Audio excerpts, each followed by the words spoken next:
돌이키기, 자녀들의 마음을 그들의 아버지에게로 돌이키게 하려. 돌이키지 아니하면 그려 내가 와서 저주로 그 땅을 칠까 하노라 하시니라. 아멘. 말라기 4장까지 읽었습니다. 구약 성경 다 읽었네요. 말라기는 선지자 중에 맨 마지막 선지자고요. 말라기 선지자 이후 세례 요한의 때까지 400여 년 동안 암흑의 시대가 됩니다. 누가 나와서 하나님의 말씀을 전하는 사람이 없습니다. 암흑기입니다. 신구약 중간 시대가 한 400년 정도 됩니다. 이 말라기가 마지막 선지자인데 주전 한 430년 전에 그 기록을 했습니다. 이 말라기를 통해서 하나님이 꼭 마지막으로 우리에게 주시려고 하는 말씀들이 여기 있습니다. 하나님의 선택이고 하나님께서 주신 것 중에서 작은 일부, 그것만은 너희들이 떼먹지 말라는 것입니다. 그러면 하나님의 사랑을 덧입고 하나님의 은혜 가운데 승리하며 행복하게 살 수 있다는 겁니다. 그럼 하나님이 우리를 선택하십니다. 그런데 인간적으로 나온 순서대로 선택하고 그렇게 복 주시는 하나님이 아니라 하나님의 선택에 따라서 되어지는 것을 볼 수 있습니다. 자, 여호와께서 말라기를 통하여 이스라엘에게 말씀하신 경고라. 이건 경고라고 말씀하십니다. 처음부터 이렇게 시작을 합니다. 얼마나 패역하고 말을 듣지 아니하면 마지막 선지자의 첫 메시지가 경고라고 하십니다. 2절 보겠습니다. 여호와께서 이르시되 내가 너희를 사랑하였노라. 하나 너희는 이르기를 주께서 어떻게 우리를 사랑하셨나이까 하는도다. 사랑한다고 하는데 사랑하지 않았다 그런다는 거예요. 나 여호와가 말하노라. 에서는 야곱의 형이 아니냐. 그러나 내가 야곱을 사랑하였고 에서는 미워하였으며. 야곱은 사랑하였고 에서는 미워하였다. 여러분, 이것은 또한 기분이나 감정적인 그러한 사랑을 의미하지 않습니다. 하나님의 선택적인 것을 말합니다. 하나님이 야곱을 선택하시고 에서를 버리셨다는 거죠. 후에 야곱은 이스라엘이 되고 한 민족을 이루고 에서는 에돔이라고 하는 나라를 이루지만 멸망하고 맙니다. 하나님의 선택적인 사랑입니다. 똑같이 하나님이 다 우리를 보내셨지만 하나님이 선택한 하나님의 백성이 있고 선택하지 못해서 유기된 버림받은 사람들이 있습니다. 아무리 권력이 있고 명예가 있고 부요함이 있어도 그 사람들은 멸망자입니다. 여기 야곱과 에서를 통해서 우리는 너무도 분명한 사실을 알 수 있습니다. 그런 걸 볼 때 우리는 행복자임을 믿습니다. 하나님이 먼저 선택하시고 먼저 부르셨기 때문에 여러분, 잘 살고 못 살고 지식의 유무와 건강의 유무를 다 떠나서 하나님이 나를 선택하고 구원해 준 것만으로 나는 매일 감사하고 매 순간 감사해야 됩니다. 이게 얼마나 엄청난 건지 모릅니다. 이 사실을 모르니까 원망하고 불평하고 사는 거죠. 여러분, 에서가 되었다면 어떻게 하겠어요? 내가 항의할 수 없습니다. 하나님이 나를 선택하고 부르신 것만 해도 감지덕지요. 이거는 계속해서 감사해야 될 일입니다. 에서는 미워하였으며 그의 산들을 황폐하게 하였고 그의 산업을 광야의 이리들에게 넘겼느니라. 광야의 이리들에게 넘겼다. 포기가 되게 넘겨주었다. 멸망의 길로 가게 했다는 거죠. 차라리 그러면 하나님 선택을 하지 마시죠. 그거 하나님이 하시는 거지 뭐 우리가 하는 건 전혀 아닙니다. 4절 에돔은 말하기를 우리가 무너뜨림을 당하였으나 황폐된 것을 다시 쌓으리라. 에돔은 에서의 나라가 에돔입니다. 에서의 후예들이 세운 나라. 황폐된 것을 다시 쌓으리라 하거니와 나 만군의 여호와는 이르노라. 그들을 쌓을지라도 나는 헐리라. 사람들이 그들을 일컬어 악한 지역이라 할 것이요 여호와 영원한 진노를 받은 백성이라 할 것이며 지어도 나는 헐겠다. 되는 일이 없다는 거죠. 너희는 눈으로 보고 이르기를 여호와께서는 이스라엘 지역 밖에서도 크시도다 하니라. 하나님은 어디에서나 하나님입니다. 무소부지하신 하나님, 전지전능하신 하나님. 2장 가겠습니다. 너희 제사장들아 이제 너희에게 이같이 명령하노라. 2절 같이 읽겠습니다. 만군의 여호와가 이르노라. 너희가 만일 듣지 아니하며 마음에 두지 아니하여 내 이름을 영화롭게 하지 아니하면 내가 너희에게 저주를 내려 너희의 복을 저주하리라. 내가 이미 저주하였나니 이는 너희가 그것을 마음에 두지 아니하였음이라. 아멘. 하나님이 저주하면 끝나는 겁니다. 하나님이 복을 주시면요, 그럼 복된 자가 되는 겁니다. 하나님의 손에 달려있지 나의 행함으로 되지 않습니다. 구원도 행함으로 받지 아니하고 믿음으로 받는 것입니다. 하나님이 선택하시고 하나님이 그에게 복을 주셔야 됩니다. 만군의 여호와가 이르노라. 너희가 만일 듣지 아니하면 마음에 두지 아니하여 내 이름을 영화롭게 하지 아니하다. 영화롭게 하지 아니하면 내가 너희에게 저주를 내려 너희의 복을 저주하리라. 하나님을 영화롭게 하는 것이 사람된 본분입니다. 하나님께 영광을 돌리는 삶이 우리가 해야 할 일입니다. 영광을 내가 받으면 하나님이 충이 먹어 죽이든지 벌레가 먹어 죽이든지 하나님이 가만두시지 않습니다. 오직 우리의 존재의 목적은 하나님을 영화롭게 하는 데 있습니다. 여러분 이걸 잘 아셔야 돼요. 내가 기쁘고 즐겁고 나만 행복해서는 안 되고 그 영광을 하나님께 돌려야 한다는 겁니다. 그래서 하나님이 말라기를 통해서 하시는 그 말씀은 얼마나 때로는 충격적이기도 하고요, 감동적이기도 하고 그렇습니다. 3장에 넘어가겠습니다. 3장 3절. 그가 은을 연단하여 깨끗하게 하는 자같이 앉아서 레위 자손을 깨끗하게 하되 그 은같이 그들을 연단하리니 그들이 공의로운 제물을 다 여호와께 바칠 것이라. 연단한다는 건 재련한다는 거예요. 불순물을 없이 한다는 것입니다. 순도 높은 보석을 만들기 위해서 재련합니다. 하나님의 백성을 이렇게 깨끗하게 재련해서 만들어서 하나님이 사용하시리라. 불순물이 가득한 그러한 가운데에서 있는 것, 제 값을 받지 못합니다. 불순물을 다 제거하고 정제된 순도 높은 14K도 있고 18K도 있지만 24K 순금으로 되어지기를 원하시는 겁니다. 23장 10절에 나의 가는 길을 오직 그가 하시나니 그가 나를 연단하신 단련하신 후에는 내가 순금같이 되리라, 정금같이 되리라 말씀합니다. 욥의 불순물을 끄집어내고 재련해서 정제해서 욥을 깨끗하게 하나님이 쓰시기에 아름다운 멋있는 도구가 되게 하기 위해서 욥에게 훈련, 시련, 고난을 주신다는 거죠. 6절입니다. 나 여호와는 변하지 아니하나니 그러므로 야곱의 자손들아 너희가 소멸되지 아니하느니라. 만군의 여호와가 이르노라. 너희 조상들이 날로부터 너희의 나의 규례를 떠나 지키지 아니하였도다. 그런즉 내게로 돌아오라. 그리하면 나도 너희에게로 돌아가리라 하였더니 너희가 이르기를 우리가 어떻게 하여야 돌아가리까 하는도다. 8절 같이 읽겠습니다. 사람이 어찌 하나님의 것을 도둑질하겠느냐. 그러나 너희는 나의 것을 도둑질하고도 말하기를 우리가 어떻게 주의 것을 도둑질하였나이까 하는도다. 이는 곧 11조와 봉헌물이라. 아멘. 저는 성경을 처음부터 계속해서 이렇게 하루에 석 장씩 6페이지씩 요한계시록까지 1년에 한 1독씩 하는 거 참 감사하게 생각해요. 여러분 어떻게 이런 것만 뽑아가지고 설교할 수 있겠습니까? 가르칠 수 있게. 목사님 돈 얘기만 한다고, 목사님 맨날 돈 얘기만 한다고.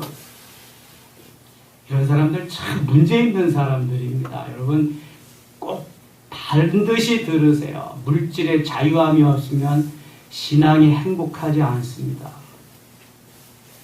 은혜 받지 못하는 사람이 돈 얘기만 한다 그러는 거죠. 다 아버지의 것인데 내 거 아무것도 없습니다.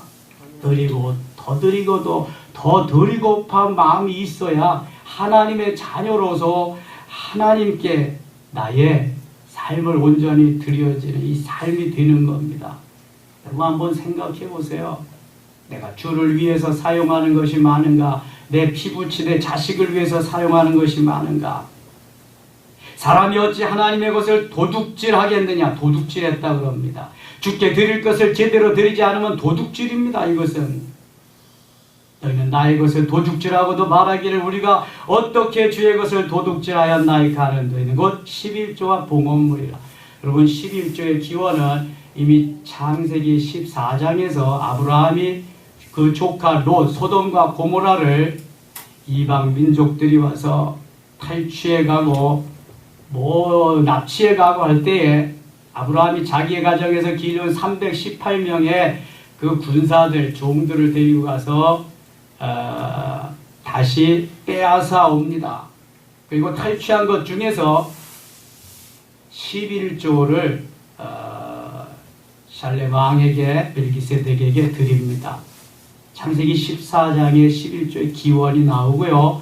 창세기 28장에 보면 야곱이 형님수의 낯을 피해서 저 하란으로 외삼촌 라반의 집으로 가다가 베델이라는 곳에서 날이 저물어서 유숙하게 됩니다. 돌을 베개 삼아서 하늘을 요삼아 땅을 요삼아 하늘을 지붕 삼아 그렇게 잠을 자게 됩니다. 잠자다가 천사가 하늘에서 오르락 내리락 하는 것을 보게 됩니다. 야곱이 서원합니다. 하나님, 나를 다시금 이 땅으로 돌아오게 하시면, 아버지의 집으로 돌아가게 하시면 하나님, 나의 하나님이 될 것이요, 내가 세운 이 돌은 주의 전이 될 것이요, 내가 얻은 소득의 10분의 1을 반드시 하나님 앞에 드리겠습니다. 지금 얼마나 야곱이 급한 상태예요. 지금 맹수가 와서 잡아먹을지도 모르고요. 어떻게 야곱의 외삼촌의 집에 제대로 도착할 수도 없는 그러한 지경에 하나님 앞에 서원하는 겁니다.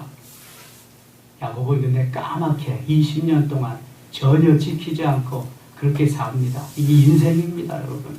급할 때는요, 서원도 하고 별걸 다 하지만 내 육신적인 삶 살기에 바쁩니다, 우리는. 이 11조가 이제 말라기 선지자에게 와서 내가 마지막으로 이것을 꼭 증거하고 가리라. 하나님이 내게 말씀하신 것이다. 하나님 앞에 드리는 11조 열의 하나는 반드시 드려야 되는 것이다. 9절 10절 같이 읽겠습니다. 너희 곧 온 나라가 나의 것을 도둑질하였으므로 너희가 저주를 받았느니라. 만군의 여호와가 이르노라. 너희의 온전한 11조를 창고에 들여 나의 집에 양식이 있게 하고 그것으로 나를 시험하여 내가 하늘 문을 열고 너희에게 복을 쌓을 것이 없도록 붙지 아니하나 보라. 아멘. 너희가 11조 하지 않아서 다 떼먹어서 너희가 다 망했다. 온전한 11조를 창고에 들여봐라. 시험해봐라. 쌓을 곳이 없도록 내가 붙지 아니하나 한번 봐라. 여러분, 하나님의 말씀은요, 진리입니다. 생명입니다. 이거 뭐 액세서리로 준 것도 아닙니다. 그대로 순종하고 아멘 하면서 사는 사람이 행복한 사람입니다. 그 사람이 복되게 삽니다. 저는 미국 집회 가서 영성 세미나 가가지고 10에 8조 드리는 분을 봤습니다. 골프 가방 만드는 우리 교민인데요. 멕시코 국경 접경 지역에서 그걸 하는데요. 정말 어렵게 다 일으켜 세운 것인데, 근데 그 은혜를 받으면은요, 은혜를 받으면 하나님 앞에 드리고도 더 드리고 싶고 다 아버지의 것인데요. 사업이 잘 안 돼서 한 달에 한 100만 원 번다고 그럽시다. 그러면 11조가 얼마예요? 10만 원입니다. 사업이 좀 잘 돼서 한 달에 한 1억쯤 번다고 해봅시다. 그럼 11조가 얼마죠? 1000만 원. 10에 8조 들고 10에 2조만 가지고 살아도 얼마예요? 2천만 원. 엄청난 거죠. 이런 비법을 계산해보면 10에 8조도 전혀 아깝지 않은 거예요. 10에 9조를 드려도 아깝지 않은 거예요. 근데 사람들은요, 내가 열심히 하고 내가 이렇게 했으니까 이거 10의 1조 있어도 다 내가 못 사는데 이거 드리고 어떻게 사나? 어떤 놈이 이런 거 만들어놨냐 도대체가 그냥 이런다니까요. 그러니까 못 사는 거야. 역사상 가장 많은 11조를 드린 분이 누구라고 생각하세요? 록펠러입니다. 록펠러. 징기스칸이나 알렉산더나 히틀러나 나폴레옹이나 세계의 땅덩어리를 제일 많이 가져온 1, 2, 3, 4위 사람들이지만 하나님을 몰랐기 때문에, 아니 나폴레옹은 후에 하나님을 알았죠. 11조 드리는 거 몰랐습니다만 록펠러는 어려서부터 어머니가 11조 교육을 시켰어요. 여러분 11조 교육을 훈련을 시켜야 됩니다. 자녀들한테. 요즘 보면은요, 엄마 아빠가 11조를 안 하는 집은 청년이 돼서 직장 나가는데도 11조를 못 드려요. 주연금도 내는 거 보면 1,000원, 2,000원. 엄마 아빠가 그러니까 아이들도 그렇습니다. 근데 엄마 아빠가 11조 잘 드리면은요, 초등학생들도 11조 꼬박꼬박 용돈에서 다 드립니다. 얼마나 교육이 중요한지 몰라요, 여러분. 록펠러는 어머니한테 20센트 받았을 때부터 2센트씩 11조 했습니다. 그리고 그가 고등학교를 중퇴하고 가서 직장 생활하고 사업하면서 계속 11조를 드립니다. 세계 석유 사업을 평정하면서 거부가 되는데요. 11조를 거는 일이 없고요. 나중에 여러분 세계 거부가 된 록펠러라는 책 한번 읽어보세요. 얼마나 많은 하나님이 재물을 주시는지요. 쌓을 곳이 없어 정말. 오늘 여기 나오는 거 뭐냐. 자기 재산을 다 계산하는 건 뭐 그거는 너무 어려운 거고 11조를 계산하는 사람만 11조 계산하는 사람만 놀라지 마세요. 40명이야. 11조 계산하는 사람만 정말 안 놀라시네요. 11조 계산하는 사람만 40명이라니까요. 어느 정도 11조를 드렸겠어요? 11조 드리는 것도 싸울 곳이 없도록 드리는 거예요. 11조 드리는 것도. 교회를 수천 개 지었고요. 유니버시티, 종합대학만 24개를 지었습니다. 그가 지은 설립한 종합대학 가운데서 무수한 노벨상 받는 인재들이 나오고 있습니다. 이게 미국이라는 나라입니다. 1819년생이니까요.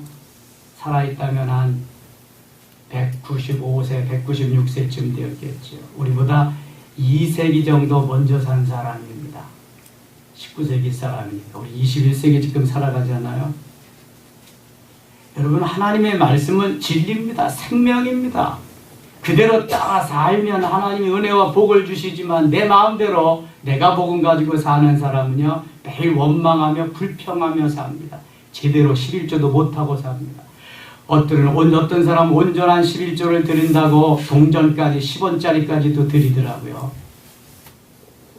그럼 마음은 좀 넓혀야 됩니다. 그거 반올림에서 100원짜리로, 반올림에서 1000원짜리로, 반올림에서 10,000원짜리까지 드리면 안 되나요? 여러분 죄송합니다. 저는 은혜 받고부터 1,000원짜리 헌금은 드려본 일이 없습니다. 더 부끄러운 거예요. 1,000원짜리 주님 앞에 드리려고. 아무리 어디 가서 무슨 헌금을 드리든지 저는 10,000원 이상. 10,000원. 어떤 데 부끄러워서 50,000원 이상. 절기 때는 수십만 원 이상. 왜냐하면 내가 받은 바 은혜가 크기 때문에 모두가 아버지의 것인데 내가 꿈쳐놓고 그거 있는 거 그다 조미 먹고 동록이 쓰는 거예요. 성경 말씀에 의하면 가장 안전한 은행, 가장 안전한 보물창고는 어디죠? 하늘나라입니다. 마태복음 6장은 너무나 정확하게 증언해주고 있습니다. 하늘나라의 보물창고, 가장 든든한 은행장이신 하나님께 맡겨두는 게 가장 지혜로운 삶입니다. 이 삶을 깨달으면, 이 지혜를 깨달으면 우리는 전혀 아까울 것이 없습니다. 아니 구원해 준 것만 해도 감사한데, 생명을 연장시켜 주신 것만 해도 감사한데, 이것저것 모든 거 다 주시니 얼마나 감사해요? 드리고 더 드리고, 다 드려도 더 드리고 싶은 거죠. 은혜 받은 자와 받지 못한 자의 차이는 뭡니까? 이런 거 아니겠습니까? 이 자식 오늘 내가 생명을 거두어 가겠다. 그런데 내 재산 다 드리면 그거 다음에 주겠다. 어떤 걸 선택할래? 뭘 선택하겠어요, 여러분? 저 쓸데없는 놈 데려가세요. 그러겠습니까? 다 드리고요. 같이 자식하고 살겠습니다. 돈은 또 벌면 되는 거죠. 하나님 주시면 잠깐이면인데요. 뭐. 하나님이 우리를 사랑하는 것은요, 생명을 다 주시고 우리를 구원해 주셨기 때문에요. 우리가 생각하는 건 그 이상입니다. 따라가지 못해서 그렇지. 11절 보세요. 만군의 여호와가 이르노라, 내가 너희를 위하여 메뚜기를 금하여 너희 토지 소산을 먹어 없애지 못하게 하며 너희 밭에 포도나무 열매가 기한 전에 떨어지지 않게 하리니 너희 땅이 아름다워짐으로 모든 이방인들이 너희를 복되다 하리라. 만군의 여호와의 말이니. 만군의 여호와의. 저는 영성사역을 통해서 네 가지를 확실하게 교육합니다. 훈련합니다. 우선 영원히 주이는 거. 은사 도구로 주신 건데 체험하고 경험해야 된다. 진리적인 생명적인 단계까지 이르러야 된다. 물질관계, 자유함이 없으면 행복이 없다. 확실한 소유주, 주인은 하나님이시고 우리는 청직이다. 몸에 배도록 귀에 닳도록 훈련합니다. 교육합니다. 대인관계, 사람과 사람 사이의 관계, 하나님 사랑 이상으로 이웃 사랑해야 되는, 원수까지도 사랑해야 되는 관계까지 마르고 닳도록 할 겁니다. 여러분 이거 안 하면 행복이 없습니다. 내가 많이 가지고 많이 뭐 배웠다고요? 출세하고 성공했다고요? 행복합니까?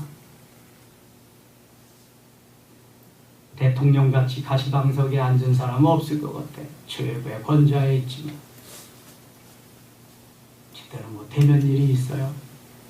미국 오바마 대통령도 이번에 다 야당이 여소야대가 돼서 국정 운영하기가 참 어려워졌을 것 같아요. 연정한다고. 하나님이 도우시고 하나님의 은혜 가운데 그렇게 살아야 되는 거예요. 12절 너희 땅이 아름다워짐으로 모든 이방인들이 너희를 복되다 하리라. 만군의 여호와의 말이니라. 하나님의 은혜로 하나님이 복 주셔서 저렇게 잘 살게 잘 되게 되었어요. 많은 사람들이 보고 알 수 있도록.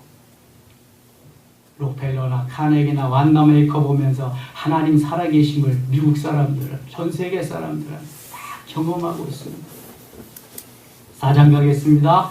만군의 여호와가 이르노라, 보라 용광로 불같은 날이 이르리니 교만한 자의 악을 행하는 자는 다 지푸라기 같을 것이라. 그 이르는 날에 그들의 살라 그 뿌리가 가지를 남기지 아니할 것이로되 교만한 자는 다 물리치시리라. 2절같이 읽겠습니다.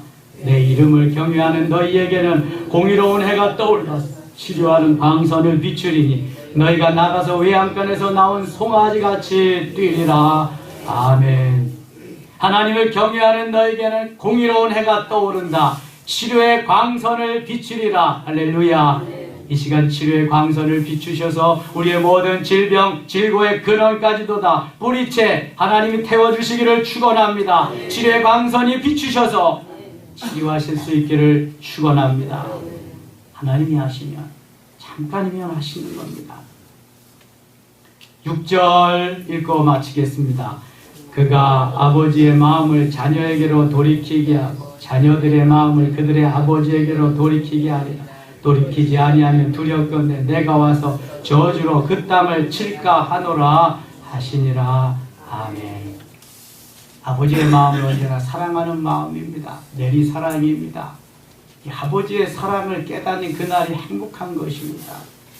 여러분 부디 아버지의 사랑을 깨달으실 수 있기를 원합니다. 그리고 우리가 자녀인데 하나님의 사랑을 깨닫는 그 순간 행복합니다. 우리의 자녀들도 부모님의 사랑을 깨닫고 하나님의 늘 감사하며 승리하는 우리 모두 되실 수 있기를 축원합니다. 기도합니다. 아버지 하나님 고맙습니다. 또 하루 주시고 출발합니다. 만약에 선지를 통해서 주신 말씀 가슴에 새길 수 있게 하시고 하나님의 뜻 받들어 날마다 승리의 삶을 살게 하소서. 인색하거나 째째하지 않게 하시옵소서. 하나님의 자녀들입니다. 하나님의 자녀답게 살게 하여 주시옵소서. 예수님의 이름으로 기도드리옵나이다.